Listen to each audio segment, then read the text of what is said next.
Right. A very good morning to all of you guys. We are doing an online session today, right? And our focus is on basically chapter 20 of unit 2. Okay. So, in terms of our study material that we usually have in the physical classes, this will be the third book for unit 2. And the chapter that we are hoping to cover today is monopoly markets, which is chapter 20. Okay, right. So as you guys can see on the screen that I've shared, right? It's when we learn monopoly, we look at monopoly as a market that we compare with the market situation that we compare with oligopoly. Monopoly and oligopoly, we learn comparatively, one compared with the other. Also, if you take monopoly as a market structure or a market situation, type of market, you will see that it is the complete opposite of a monopoly, is a complete opposite of a perfectly competitive market. If you have perfect competition in one corner, in the other corner, completely the other side, you will have monopoly. Okay? Right. Then, Saven, again, you have said you can't see the screen. Oh, yeah. Is the screen visible? Right. Okay. Right. Okay. So please let me know if there is an issue. Right. Okay. So we'll continue. Right. So you can see with the slide that you can see on the screen, basically, if you take a monopoly, it's kind of, if you are playing a game or something, a video game, we'll say, it's kind of a solo mode thing. That means only one player is there, right? But oligopoly, you're playing with a team, a very small team. We call it sometimes a squad, right? So today we are focusing on monopoly, right? So some examples that are given, or some examples we can go through to understand what is a monopoly market is. Now, when this internet browsing and search engines, things like that started off, right? There was a time where Google, one brand, one company, was dominating about 79.88% of the total market. Total market share that Google had was around 79%. Basically, 80% of the market was controlled, held by Google. So that is monopoly. When you control the market that way, right? Either you are the only firm, right? You are the only firm. That is where you will see a pure monopoly. There's only one firm. Or you control, legally, you control a big percentage of the market, more than 25% or 30% of the market. Now, Google was controlling 79, 80% of the market. Then you are obviously the big boss in the market. Basically, you are the monopoly, right? So, in a pure monopoly, 100% control because there's only one firm, right? The special abilities you get as a monopoly is you are a single seller. You're the king. You're the boss. Only one firm. Next, you have a unique product, right? You have a product that is not, you have a product that cannot be matched by anyone else. In other words, your product has no close substitutes. And the third thing is you are a price maker. You don't take the price from the market, you decide your own price. These are the key features you will see, right? So the slide is just a summary for you. Now I'll share the study material that you will get next week, the hard copy, and we are going to go into the details of the monopoly market. Okay? Right. So I believe all of you can still hear me clearly. Right? Okay.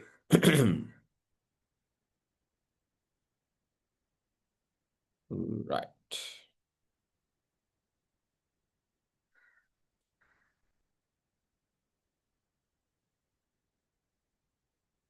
Okay,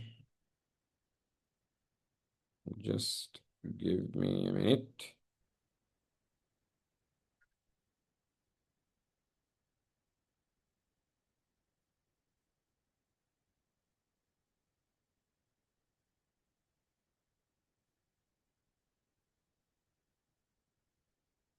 Right.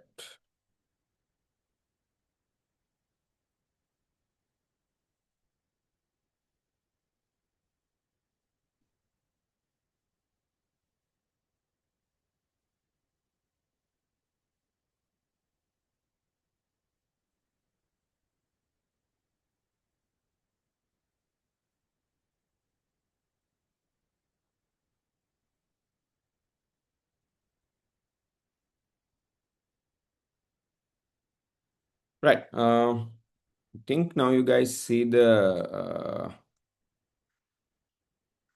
study material. Am I right? Yes, the one that says International GCSE Economics.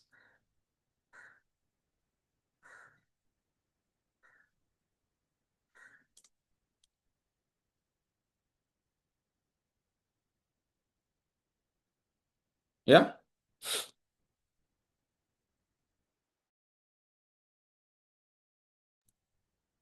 Yes, the study material is clear. Yes. Right. Great. So let's look at that.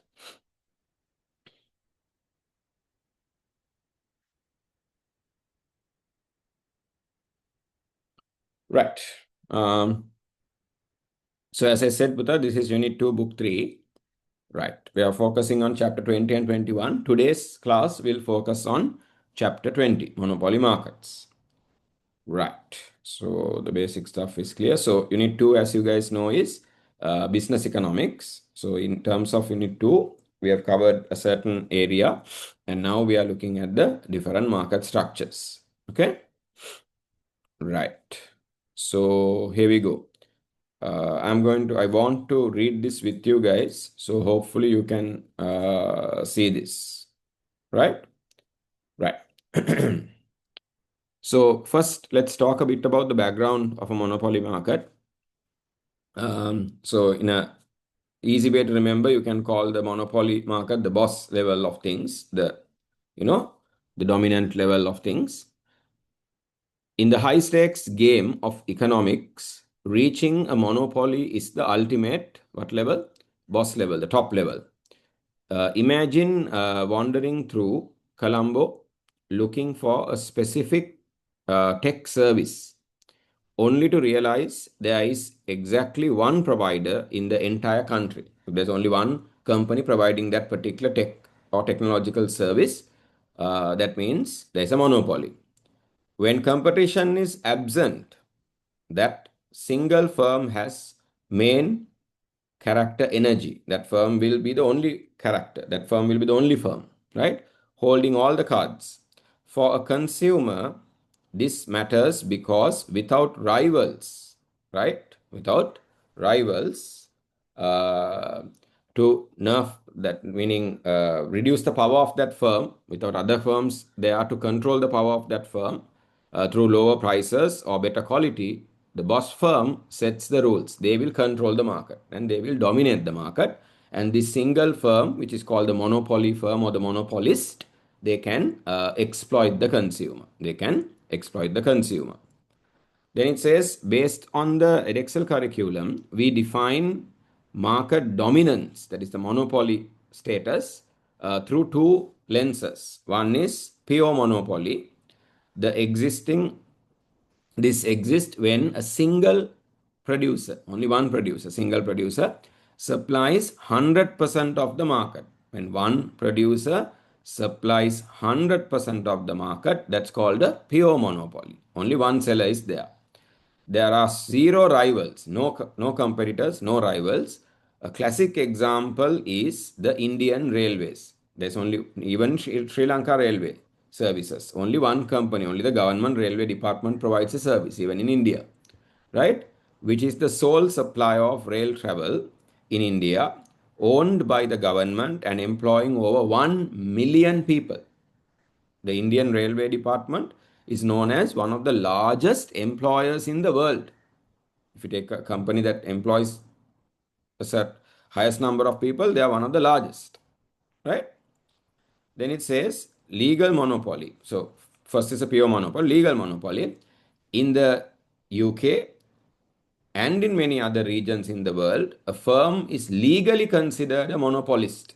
Legally, you will identify the firm as a monopolist if it has 25% or more of the market share. 25% or more of the market share. Now, in the slide that I showed you guys earlier, Google had a market share of how much? Remember, 79 point. It's there in the material also here. 79.88%, basically 80%. So when you have 80%, you're obviously a monopoly. Because if you have anything more than 25% of the market, you are a monopoly. Right? In August of 2016, Google controlled a massive 79.88% of the US desktop search market, while being 9.9%, while Bing was 9.9%. That's another search engine. Then Yahoo was only 8.34%, right? Google dominates the market and they decide the price. Google decide the price for the services. However, there is a technical catch. There's a technical point here. What is that? Because monopolies faces a downward sloping demand curve, right? Just because you're a monopoly, you don't have the perfect control of the demand curve. That means you don't have a perfectly inelastic demand curve. Still, your demand curve is downward sloping, right? Technically, that's how we say it.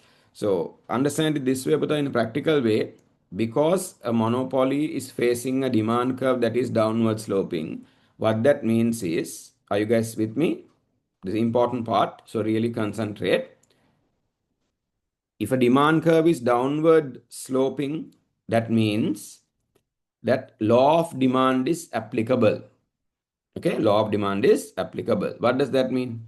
When the price of the product increases, all the other factors held constant, categories variables, all the other factors held constant.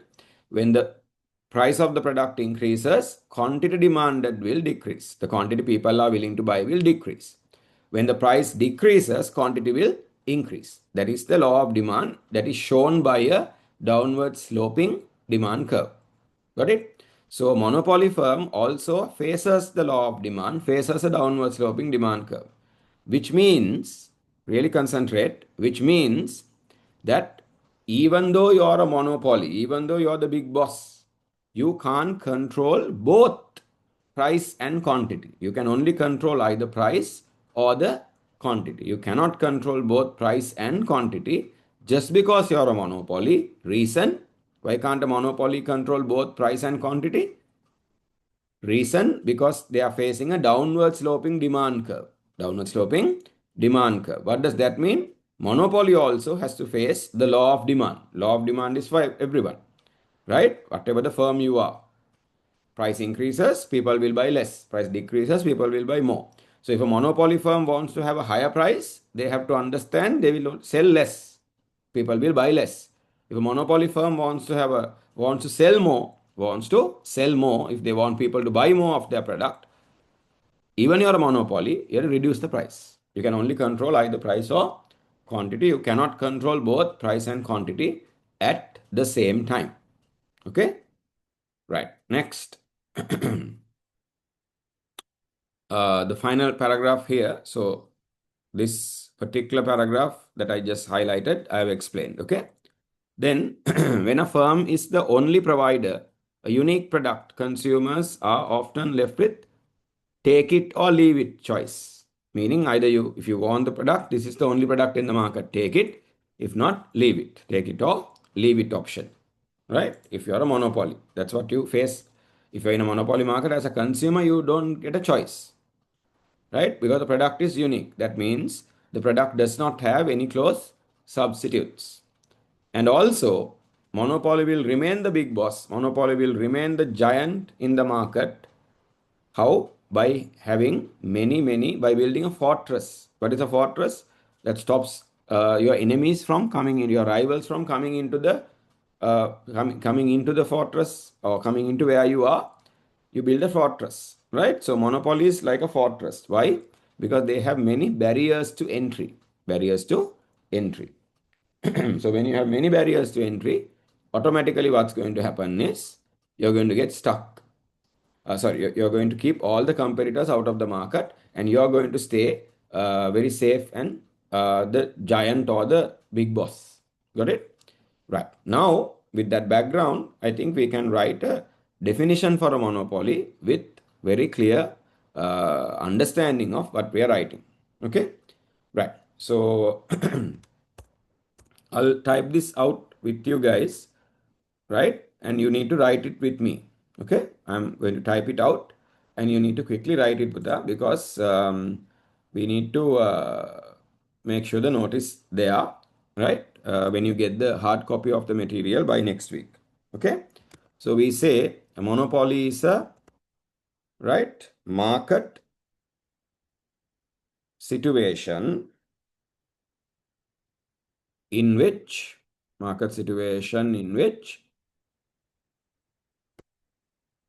there is, okay, you guys are writing this with me, am I right? Okay, get it done. Okay, that's why you sat down with a notebook or a notepad. Okay, uh, say page 4 and write it. If you can, write the heading. What is a monopoly market? Then write page 4 so that when you get the hard copy of the tute, you know where to write the note. Okay, anyway, you will find it, but better to just write the page number, make a note of the page number, and get going. Okay, so a market situation in which there is only one seller or firm, only one seller or firm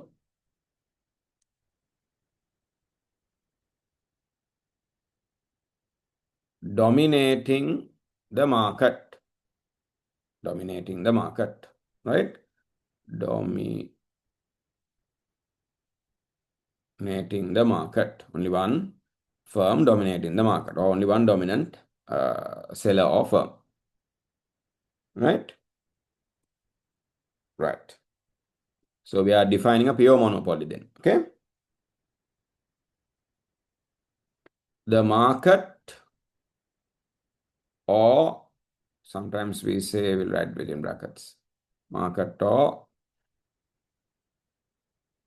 industry, and the firm, okay, and the firm is the same. There's no difference. Market and the firm are the same. Firm is the market.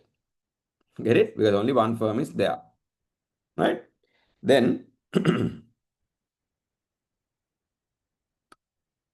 we can also say,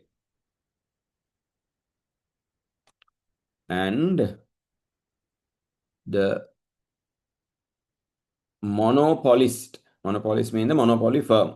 Okay, monopolist is a P-U-R-E, price maker. So pure price maker. Right? Pure price maker. They decide the price. They decide the price. Okay.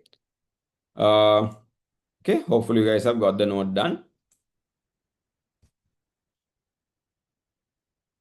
Right.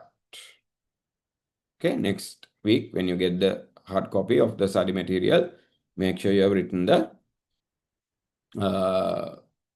okay, copy it down to the study material. Right. So that's how we define a monopoly. Okay. Then we are going to talk about the main features of a monopoly market. Main features of a monopoly market.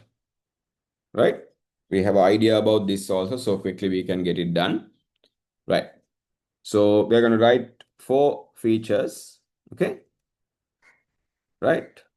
So shall we? The first one, okay, that also write it in red color fonts.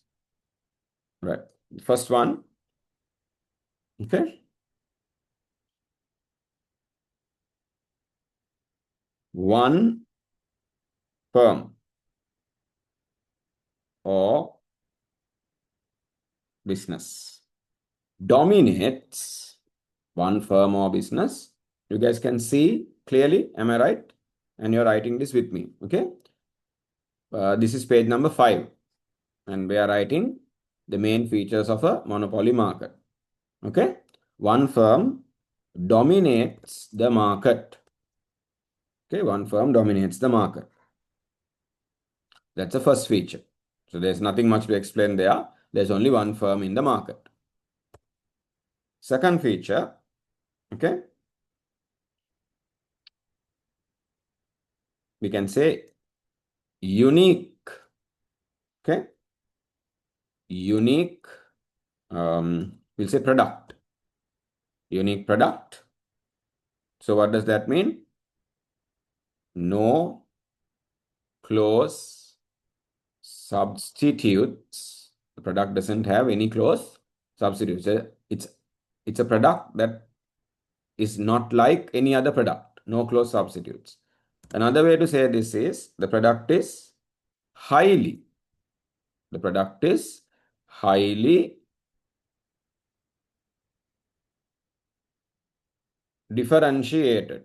The product is highly differentiated. Okay, the product is highly differentiated. The product is highly differentiated. Right? Please write the second point. Unique product. That means no close substitutes or highly differentiated product. So different from any other product and therefore it's unique. Right. Third feature. Price maker. The firm is a price maker. Write them also capitals if you can. Price maker. What does that mean? The firm has we say the ability to control the market, price. So control or control, or we say fix the market price, control or fix the market price where they want to. Okay. By changing their supply. Okay. There's a bit of a point to write. So, okay, changing their supply. Okay, comma, changing. Okay, changing their supply, comma, while only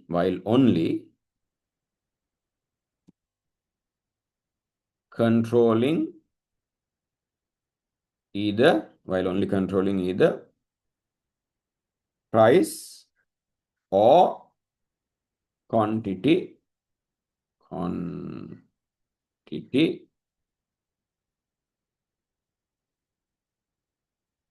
and not both. They can't control both. Okay.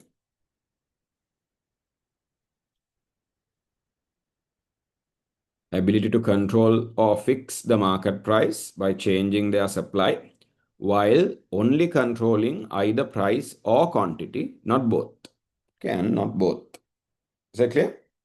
Because if they want to increase the price, we will buy less. So they can't control increase the price and the quantity. The fourth feature is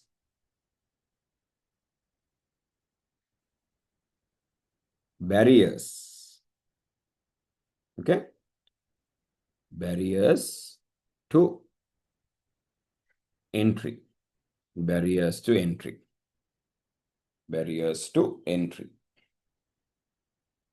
What are barriers to entry? We can say barriers to entry are the different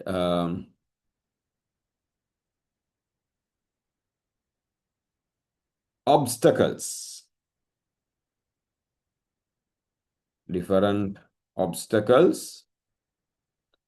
Okay. Barriers to entry are the different .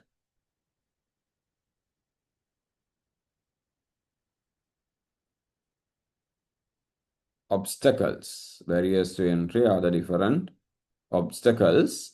We'll say to prevent obstacles to prevent new firms, to prevent new firms, or prevent, we'll say new entrants. Prevent new entrants. Okay, prevent new entrants. Prevent new entrants. Okay, prevent new entrants. New entrants. Right. So there can be many different types of barriers. We're going to look at some of the main types of barriers now, right? And you need to know the main types of barriers. Sometimes we say natural, artificial, but in your text, we talk about these four main barriers, right? So we have legal barriers, okay? So I've defined barriers here also, right? And what are new entrants and what is price making? All that is there when you get the tute, you can go through, right? So legal barriers, okay? Patents, okay? Patents are the when you have a new invention, when you do something new, you can get a legal protection for your new invention, your intellectual property. That's called a patent. Okay. Then marketing budgets. If a firm has a very large marketing budget, for new firms, that can be a barrier. They can't compete with that large marketing budget or investment they do on marketing. Technology can be a barrier. Technological knowledge can be definitely a barrier. Then the high startup cost. If it's an industry, if it's a product, for example, if it's something like building ships, or building aircrafts, or maybe something like energy, having a power plant, nuclear power plant, something like that. Those are uh, industries that need initially in the beginning massive investments. So only a few firms can afford that much of a money and investment to do. That can afford to do that much of an investment. So obviously, for any new firm, it is a barrier. Okay. Right. So you guys need to know the main types of barriers. Now, what I'm going to do is I'm going to share these barriers with you guys so that we can have a read. But before we go and do that, I want to very quickly go to the textbook a bit and quickly read through the features that we wrote, right? What is said in the textbook. Okay. In a physical classroom, I will explain these things to you with examples, but here I want to quickly read the textbook so that I can make sure you are clear. Okay. Right. So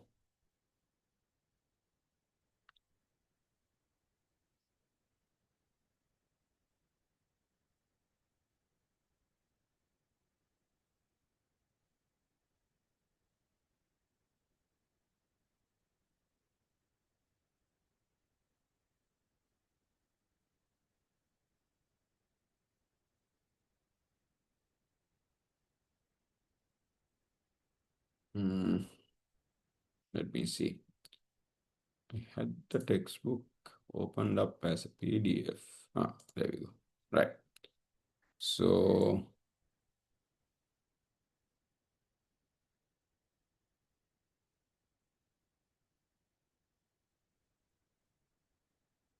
yeah. Can you guys see the textbook now? Yeah. Can you give me a quick response?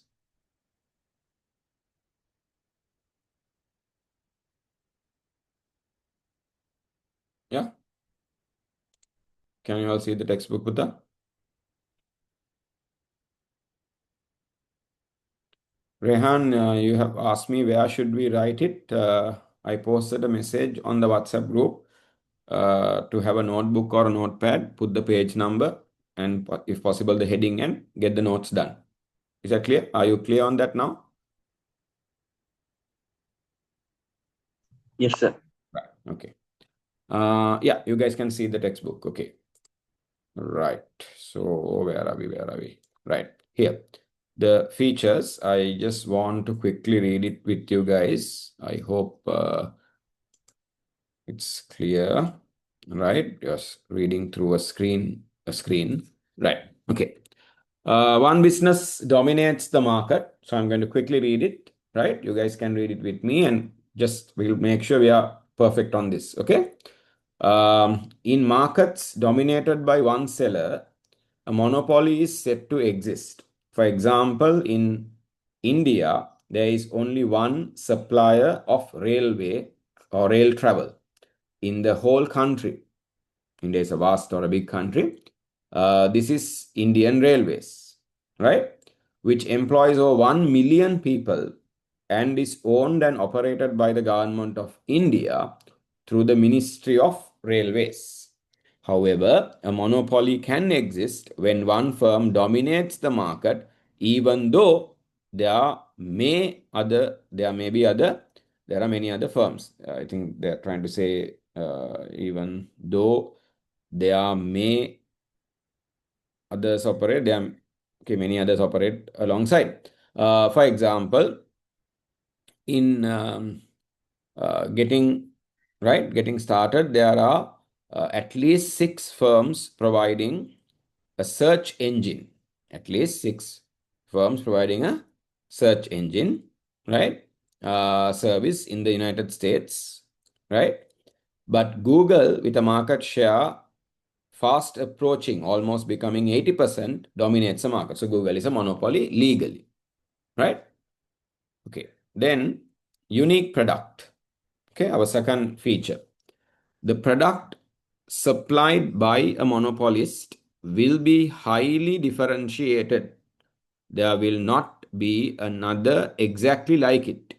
For example, where a pure monopoly meaning only one firm, exists, there will be no rivals at all, no other firms or products competing. Therefore, the product supplied is the only one available. There is no choice whatsoever for the consumer.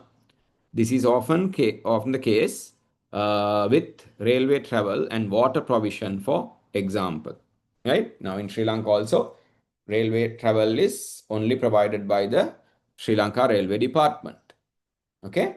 And water is only provided by the Sri Lanka Water Supply and Drainage Board. No other choice. Okay? Monopoly. Price maker. Although monopolies face a downward sloping demand curve, we talked about that, they are able to control the prices they charge. They can control the prices they charge, but monopolists are sometimes called, so because of this, we call them price makers because they decide their own price. They can force prices up by restricting the quantity supplied. If they reduce the supply, prices start ticking up, going up in the market. However, they cannot fix. We talked about this also. They can't do both. They cannot fix both price and quantity. If they try to sell large quantities, the prices will be forced down. People will only buy large quantities at lower prices. Right. Barriers to entry. Monopolies often exist because competition is discouraged. Competition is discouraged. They kill off the competitors, right? Not in a business sense. In some markets, there are obstacles that prevent a new entrant from trying to compete. Those obstacles are what we call the barriers to entry, a common feature of a monopoly market. So, of a monopoly, and there are few main ones you should know. So, this figure we saw already: legal barriers, patents, large marketing budgets, technology, and high startup costs. Okay, right. Um, okay. Then we'll, yeah, okay. Next, we are going to look at the tute again. Okay, we'll go to the slides in a bit. Right. You guys can see the tute now? Yeah. So I'm going to explain the barriers to entry a bit more in detail here. Okay. 5 gates of the monopoly fortress, gates that keep competitors away. Okay, 5 gates, 5 barriers. You guys can see the screen, am I right? So I have to keep asking this just to confirm.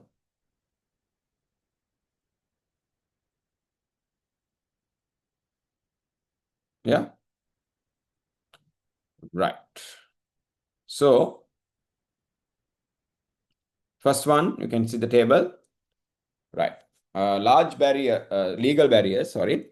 So definition is government awarded exclusive contracts. If the government gives exclusive contract, the word exclusive means only one firm is given that contract. No one else can do it. For services like rail or water, then only that firm can provide. Got it? So what meaning? How does it impact the new firms that are trying to come in? It is legally forbidden for legally, or it's illegal basically, for a new rival to compete, making entry impossible until the contract ends. So for the period of the contract, 10 or 30 or whatever the years, only one firm will legally be there. Legal barriers. You guys are with me, right? You can see the study material on the screen that I've shared. Okay, right. Then patents definition is a 20-year legal license protecting a new design or invention.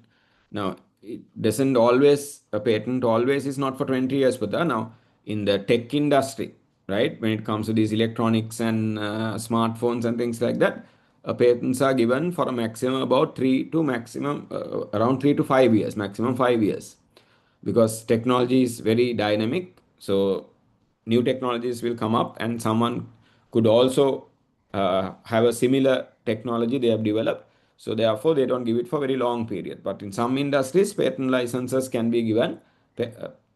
Patents or patent licenses can be given for up to about even 20 years. So it's a legal protection you get. So how does it affect the new entrants?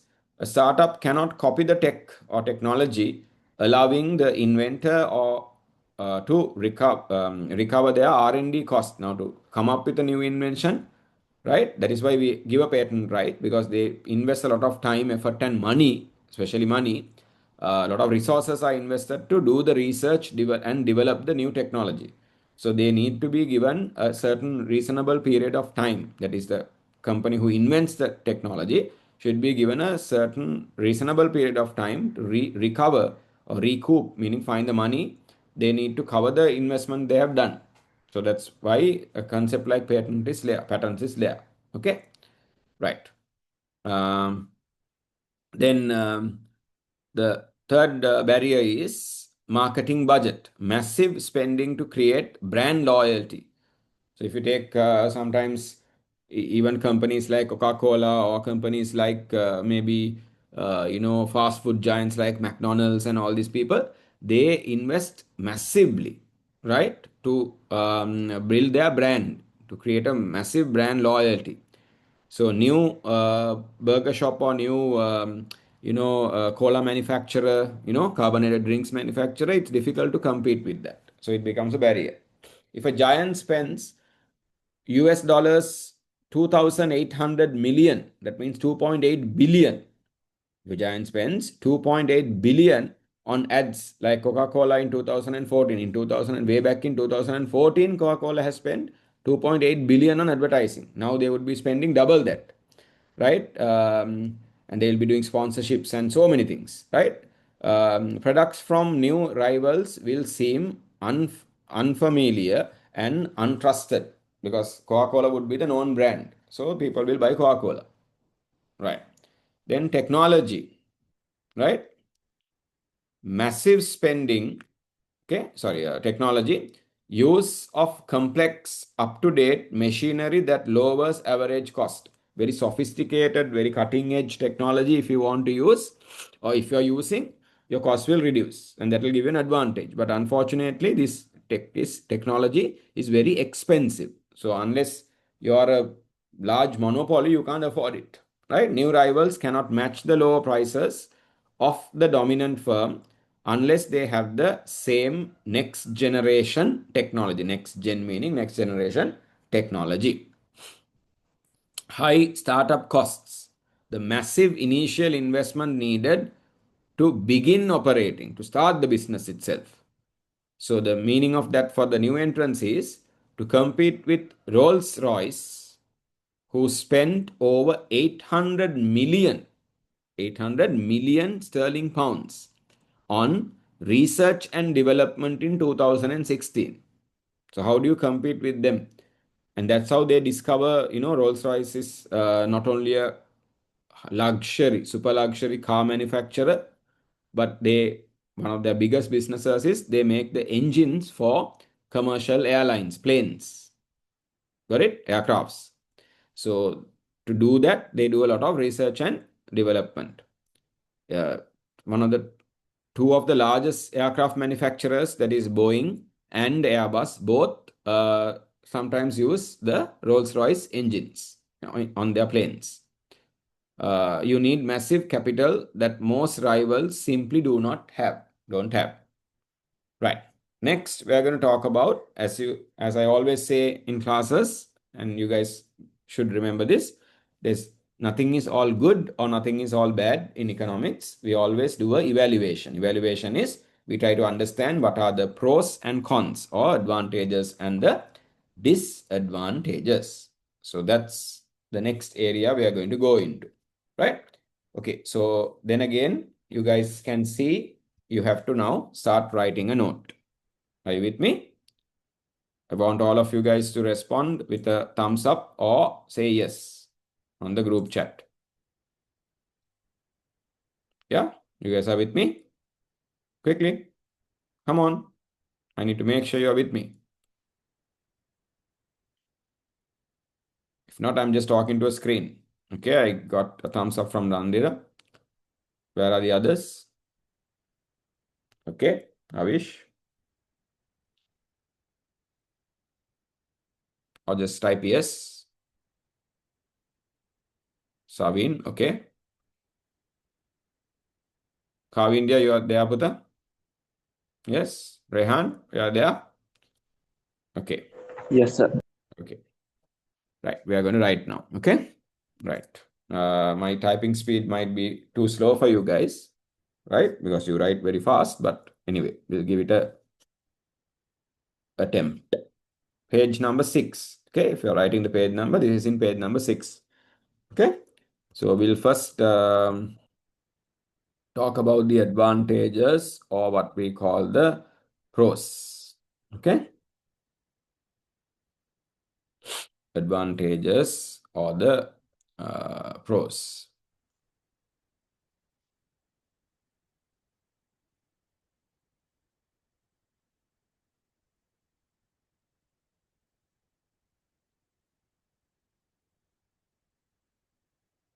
Right. So first advantage, right, would be efficiency, right? First advantage would be efficiency, right? Efficiency. Oh,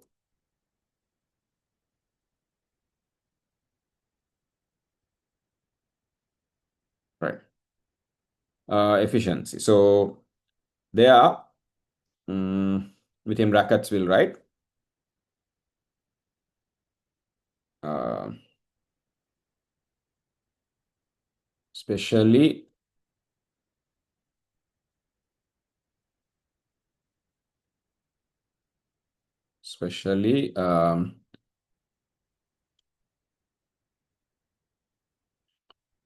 in the case of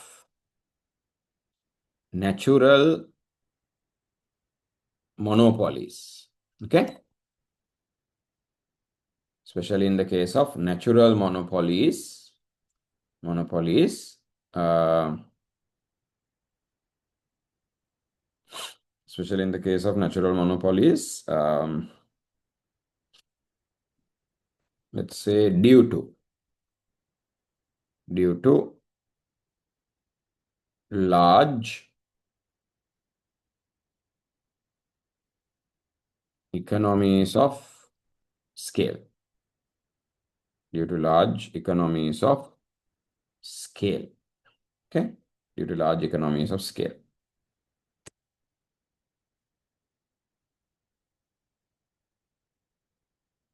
Right. So efficiency is definitely an advantage because especially if you are a natural monopoly. What is a natural monopoly? I've given a definition in the next page. Okay, when we eventually go to the next page, I'll discuss that with you guys. For now, one of the main things about a natural monopoly, a firm that naturally you expect it to be a monopoly because they have very large economies of scale and can produce at a very low cost. So for the country, it's good that that firm is a monopoly because they can produce at a very low cost, efficiency. Then we talk about second feature, innovation. Okay, innovation, right? Innovation. So within brackets, innovation. Innovation comes about because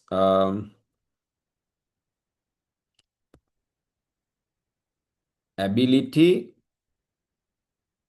to invest, ability to invest major, okay, ability to invest major resources on R and D. Right? What is R&D? Research and development. The ability to invest major resources on R&D, big sums of money, experts, everything, technology, everything you invest to find new things. Right? Innovation. Third advantage would be generally economies of scale. So we say economies of scale. Okay?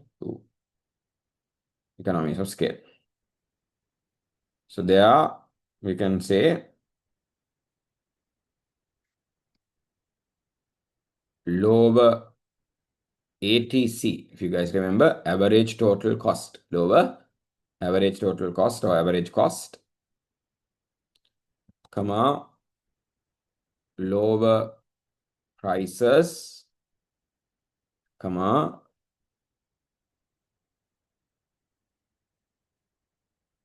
improved international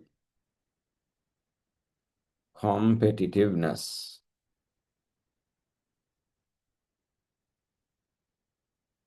Competitiveness. Okay. Lower ATC, lower prices, improved international competitiveness. Because as a country, if we can produce a good, because of the economies of scale of being a monopoly, if we can produce a output at a lower cost, we can sell it to the world at a lower price, and that means globally, internationally our competitiveness will improve. We can compete with other countries because we can sell the product at a lesser price than them. Okay.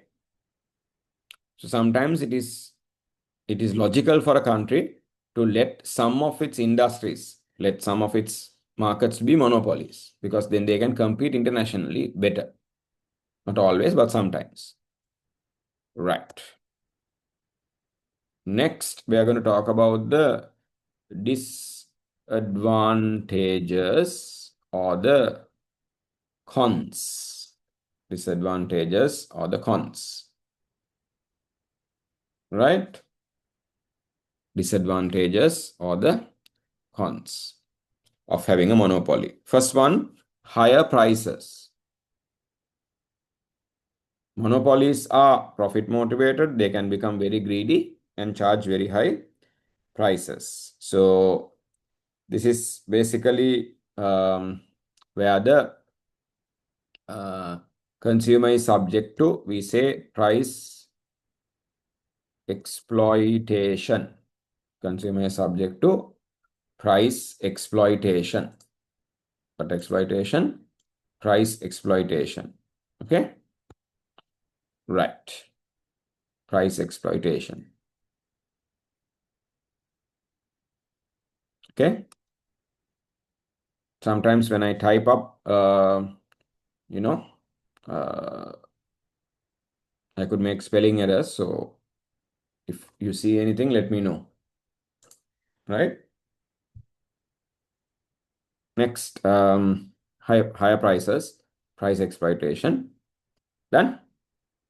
Okay. Then number two, restricting choice. Okay.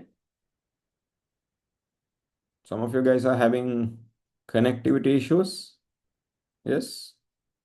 In and out of the session, in and out of the waiting room. Right? Yeah. Restrictive.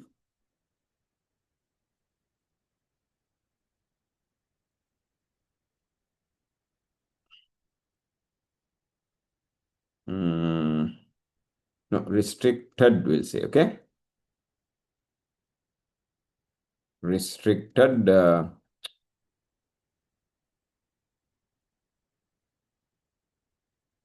Restricted choice. Okay. Restricted choice.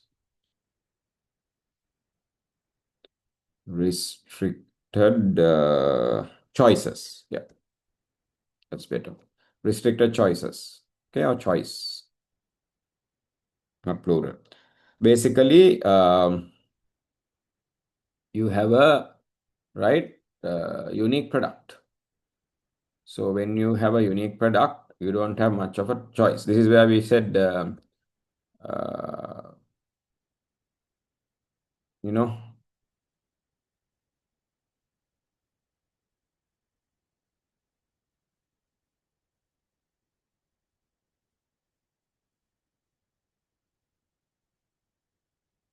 take it or leave it. Take it or leave it. Get it? You don't get a choice. This is what you get. If you want to have it, if not, don't buy it. That's it. Take it or leave it. Okay. Number three, lack of innovation.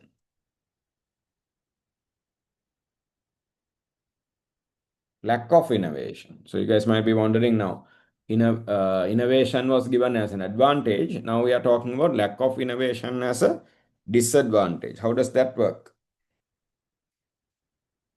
Because innovation is something that is done as a way to keep your product very unique, keep new firms from coming into your market as a competitive strategy. Innovation is a competitive strategy. To make yourself different and special from the others, you can be innovative. But in a monopoly market, there are no competitors. You're the only firm, or you're the dominant firm, you're the big boss. So there is no, sometimes there isn't enough incentive, enough motivation to invest a large amount of money, do research and development, and be innovative. There is no incentive for that, no need for that, because you're already making very large profits. You're already having the dominant market share. You're already achieving the profits you want. So why should you bother investing money and doing research and development and innovation? Is that clear? That kind of a attitude can be there. So basically, monopolies can have a carefree approach because they're already making their profits, right? Right. So please write within brackets,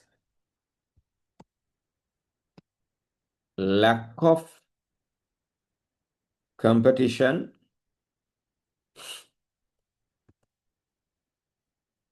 Okay, lack of competition.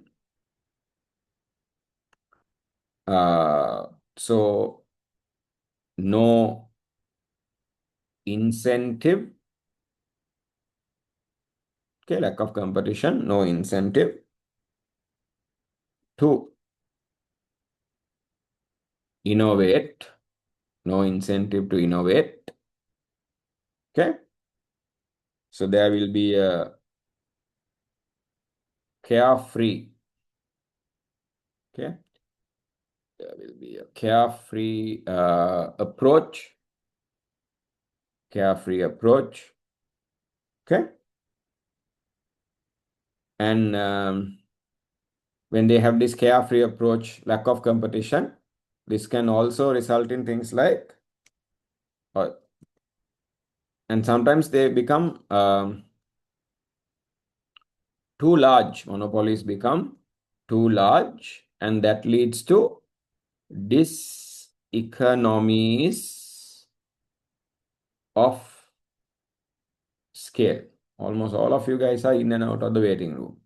Is it a connectivity issue or are you taking small breaks? Hmm?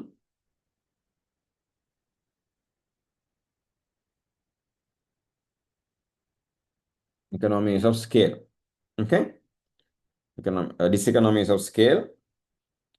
And that can also mean, end of the day, there is very poor customer service. Poor customer service. So all of these problems can result from lack of innovation. Okay? From lack of innovation. Right. If you guys are done, we can go to the next part. Okay? Sir, wait. Yeah, sure. Just give me a minute for that. I'll come back to that slide. Right. Okay?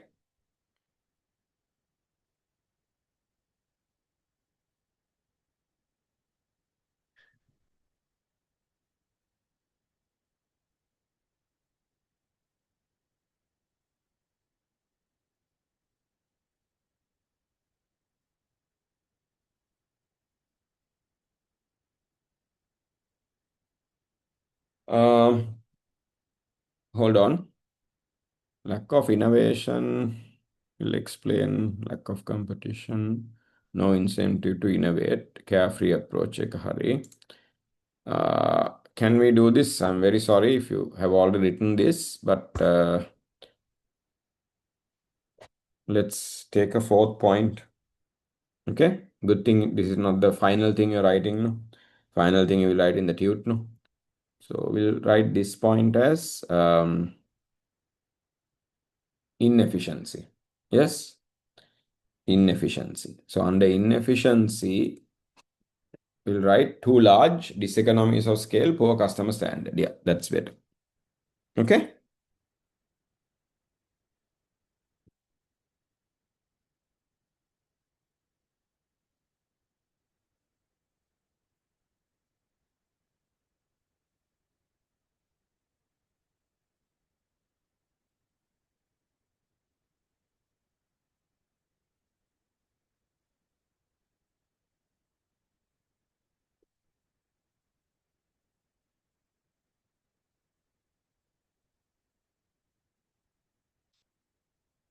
Right. Okay. Are you guys, if you guys are okay, let me know, but we can move on.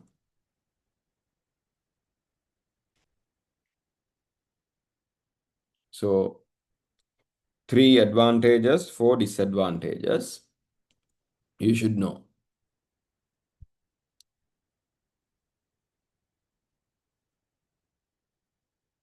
Okay. Next, we are going to try to compare, right, these advantages and disadvantages a bit, right, in a bit of a summarized way.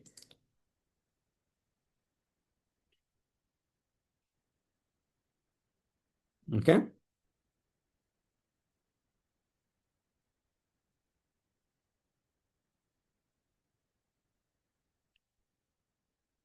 Done? Okay. So I'm moving on. The monopoly trade-offs explain. Yes, when you have a monopoly, what do you give up and what do you gain? Right? Monopolies, are they going to act as innovative heroes or are they going to be exploitation villains? Right? Okay. Efficiency and innovation, the advantage side. Okay, all of you guys can see the screen I'm sharing and the page of the study material. Right, natural monopolies. In utilities, it is more efficient to have one firm. Utilities are things like supplying electricity, water, telecommunication, energy services, right? Those are called utilities. So in utilities, it is sometimes better to have one firm because duplicating water pipes under Gold Road would be a waste of resources. Now, if we have three or four companies supplying water, right, and in a neighborhood, we'll say two houses, there are five houses in a given lane. Two of them request water from one company, another one from another company, right, and the other two from two other companies. So now to supply water to these five houses, you need to have four different water lines coming from the main road. Get what I'm saying? But if it's one company, you can have one big pipeline going down the road and you can break off from it and give to the all five houses. That's more economical, that is more efficient, and cost of production is less. So that is why we say natural monopolies are really good for utilities and they will have large economies of scale and help become more efficient, reduce the cost. The exploitation angle is, right, higher prices are there. Now I'm reading the right hand side box. Okay, higher prices without competition, prices skyrocket, prices become very high. In 2014, pfizer Pfizer, then Flynn Pharma, these are US pharmaceutical giants, were fined for hiking and uh, anti epilepsy. There was it's a disease, right? Epilepsy, anti epilepsy drug priced by 2,600%. They have increased it by how much? 2,600% because they had that monopoly. Because only they were having that particular medicine. Get it? And they have a patent on it. No one else can make the medicine also. Right. Then we come to the second row, innovation on the left hand side. Innovation, R&D, research and development. Large profits allow for massive reinvestment. Google spent 12,280 million, that is 12.2 billion US dollars, 12.2 billion US dollars on R&D in 2015 to create better, faster products. Create better, faster products. Now, even now, in 2026, all the big tech firms are pledging or they're saying they're going to invest about 260 billion, 260 billion US dollars to further to do in order to do research and develop AI, artificial intelligence, right? Then the exploitation side, disadvantages side, restricted choice and bad service. In 2015, Air Namibia, right? Passengers in Kate, Ketima Mulio, maybe a certain area in Namibia, were forced to switch departure locations to another completely different airport, Eros Airport, over 40 kilometers away from the main hub, okay, at a high cost with no other option. Customer service will suffer, restrictive choice will suffer, and you have to go and buy a product that has no quality, no customer service, no standard because you don't have any other choice. Because you don't have any other choice. Next, economies of scale. On the advantage side, economies of scale, large firms can lower their average cost, which could lead to lower prices if they choose to pass the saving to the consumer. So if the firm is going to be generous or greedy is up to them, but they can actually give us the product at a lower price. Inefficiency is that without rivals, managers may become carefree. Without rivals, managers become carefree. Waste might happen. For example, first class travel and five-star hotels at the firm's expense. Now, for example, top level managers in a big company, yes, because they have so much profits and so much money, they might start doing wasteful spending, right? They might treat themselves well. Now if they go on a business trip, they will go on first class seats in airlines, and then they will go and always stay in not budget or not economical hotels accommodation, but they will always go for five star, executive suites and big spending they will do. So that will have a impact on the resource utilization efficiency, and the business is actually wasting a lot of resources. Got it? Right. Then, subject vocabulary, two things I'm explaining here. One is natural monopoly, situation that occurs when one firm in an industry can serve the entire market at a lower cost than would be possible if the industry were composed of many smaller firms. Okay. So one thing I want you to add near that, when you get the tute, you can do that, is natural monopolies have large economies of scale. Natural monopolies have large economies of scale. Okay. Then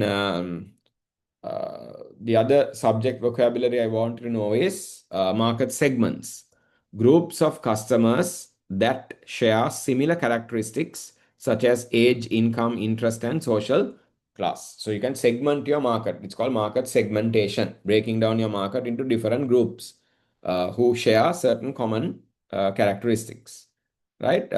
So market segmentation is done by firms so that they can target each market accordingly, right? And make more revenue and profits. Right. So then before we go to the questions, right, I want to also share with you guys.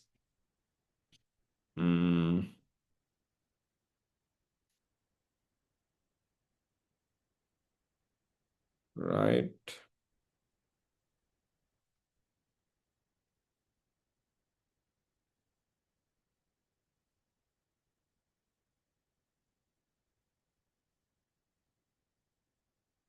Right.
Okay. Right. Now,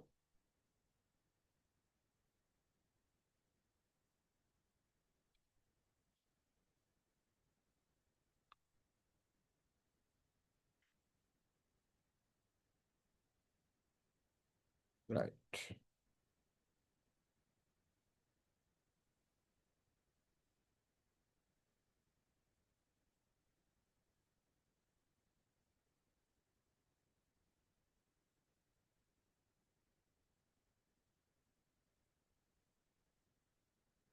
Right. So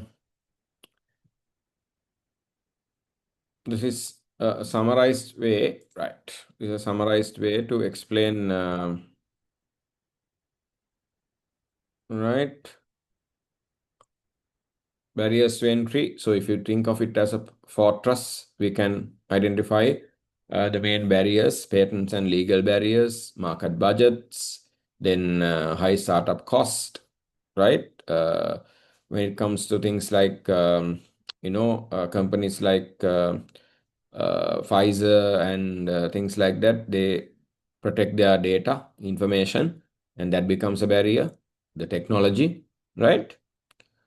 So then the disadvantages and the advantages. So disadvantages will lead to higher prices, then inefficiency, right, and restricted choice. But the advantages could lead to innovation and research and development, economies of scale. Okay, hero and the villain comparison. Is a monopoly a hero or a villain?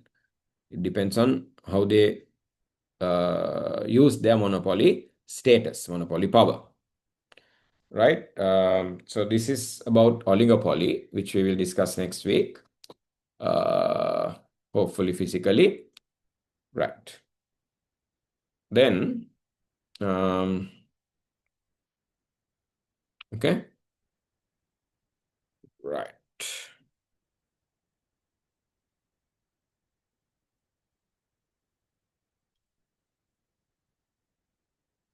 Let me, yeah,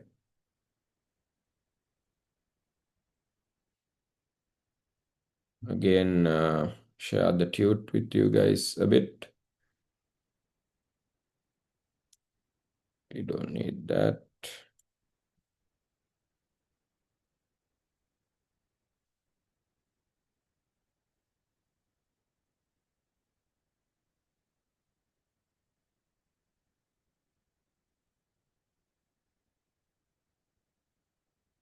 Right.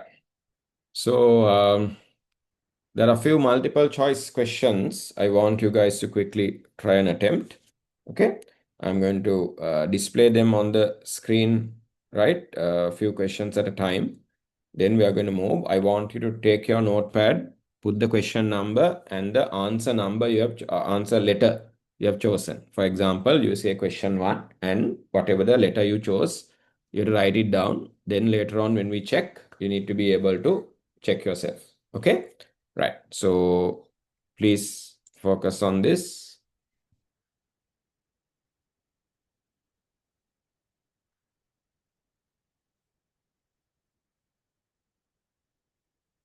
Right. You guys have told me the screen is frozen a while back. Did it become okay after that? In case I don't see the messages, Putha, you can unmute and tell me. Did it become okay after that? Yes. Okay.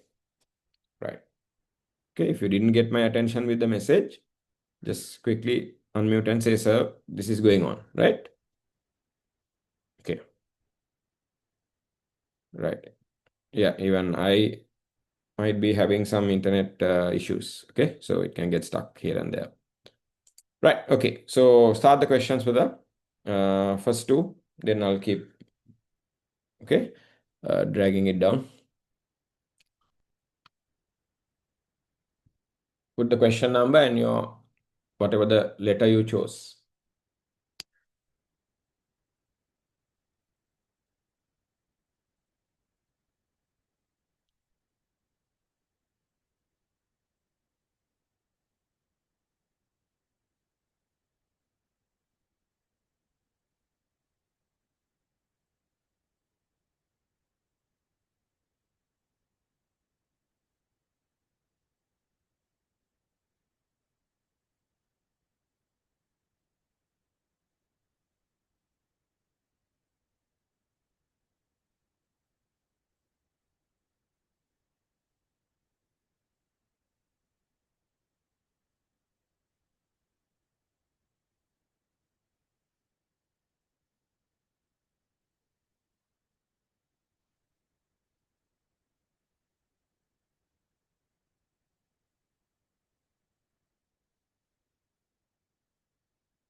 Okay.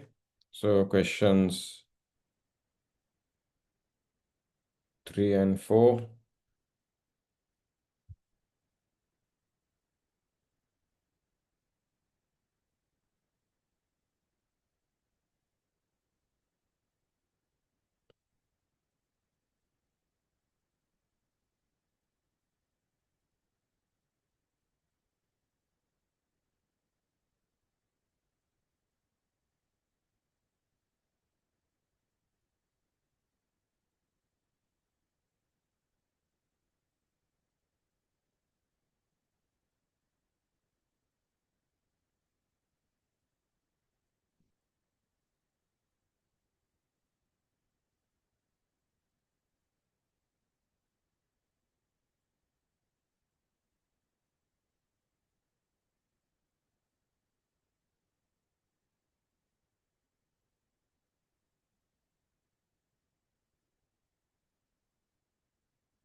Okay. Question 6. I think you guys can answer very, very quickly.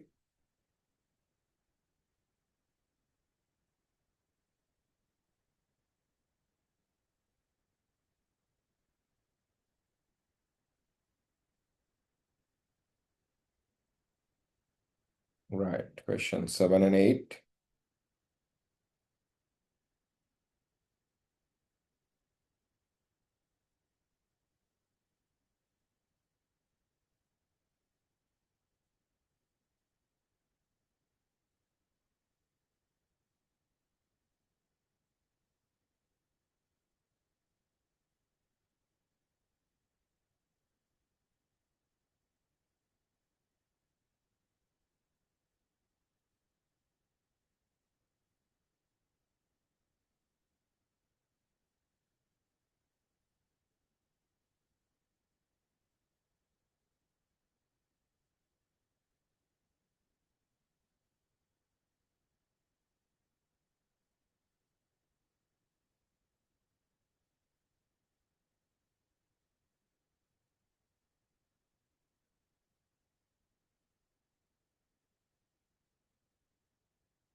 Okay. Question 9 and 10.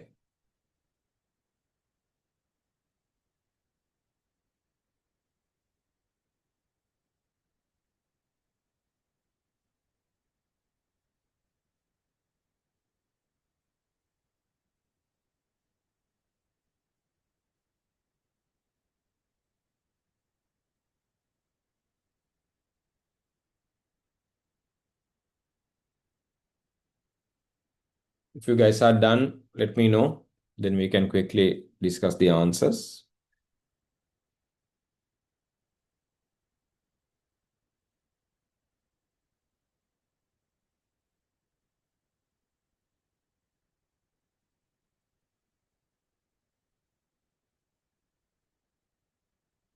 Okay, done?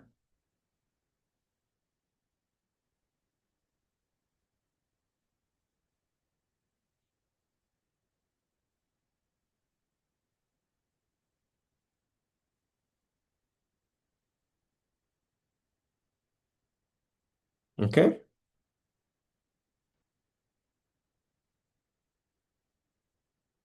Can I go back to the first question now and discuss the answers? I'm waiting for response.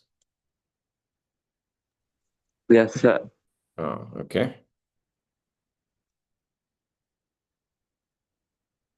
Oh, that's way back.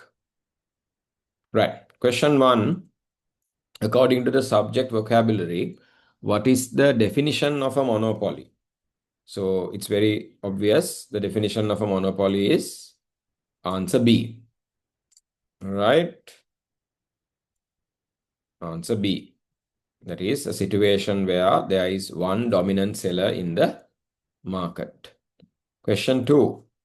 In some countries, a firm is legally considered a monopolist if it controls that minimum percentage of the market, basically 25%. 25%. Right? Answer C. 25% or more. Right. Number 3. Question number 3. Why are monopolies often described as price makers? Why are they often called as price makers? Right? Because they can control the price they charge by restricting the quantity supplied supplied to the market. That's answer number 4 is the correct answer there. Okay, answer number 4.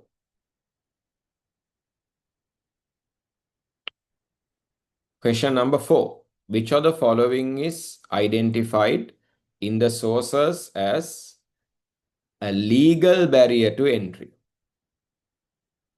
Legal barrier to entry. What is a legal barrier? A government contract awarding a single firm. So that's answer C. Answer C. Question number 5. A natural monopoly is best defined as a situation where answer B. Answer B. One firm can serve the entire market at a lower cost than the others or many small firms. Question 6, it's easy. So that's basically 79.88% or basically 80%, right? Google's market share in 2016. Question 6 answers C. Question 7. How a large monopoly potentially benefits consumers through economies of scale? How can a monopoly create a benefit for the consumer by having economies of scale? Answer B. By utilizing their large size to lower average cost, potentially passing those savings to consumers in terms of lower prices, right, while maintaining a healthy profit margin. 8. According to the source, according to what we have learned, why might a monopolist lack incentive to spend money on innovation? We identified that as a lack of innovation as a limitation or a con. What is the reason we gave? Because there is no competition and consumers are forced to buy whatever the existing product. Monopoly doesn't see the reason to innovate and come up with new products. Question 8, answer A. Question 9. A monopolist cannot control market price and quantity of sale simultaneously because why can't they do both at the same time? Because they have a demand curve that is downward sloping. Answer A. And question 10. Which of the following is not a main barrier to entry? What is not a barrier to entry? Lower labor productivity. That is not a barrier to entry, that is inefficiency. Any firm could face, right? Not a barrier that is stopping a new entrant from coming into the market. Answer D. Right. Hopefully you guys mark the answers. And with that, we will, right? Yeah. With that, we will stop the session for today, right? And if you guys have any questions on what we did, anything to clarify, right? You can ask now, as well as when we meet in the next physical class, also you can check with me. Okay? Right. So with that, I will conclude the session and make sure that you go through everything we did and keep studying. I'll see you hopefully next Monday at the institute. Okay?